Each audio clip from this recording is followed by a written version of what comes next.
Higit naman sa 8.7 million pesos na manoy shabu na harang sa Clarkville, Pampanga. Detalye na balita mula kay Jel Paro sa RH52 Jel. Naharang ng PNP Drug Enforcement Group, Kuyang Angel, kasama ng iba pang miyembro ng Clark Interagency Drug Interdiction Task Group ang higit sa 1 kilo ng hinihinalang shabu galing pa sa Amerika.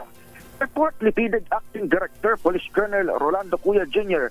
Nasabat itong illegal na droga sa pamamagitan ng Controlled Delivery Operation sa UPS Freeport Zone kahapon. Pero walang naaresto sa operasyong nakalambat sa shipment ng isang alias Jerry mula sa Estados Unidos at ipadadala sana sa isang consignee sa Cavite. Laman nito ang 1.28 kilos na pinagbabawal na gamot na may tinatayang higit sa 8.7 million pesos na halaga. Dinala na ang suspected shabu sa laboratorio ng PIDEA para sa kaukulang analysis. Ito si Edniel Parrosa, nag-uulat para sa News RH. Una sa Pilipinas, una sa Pilipino.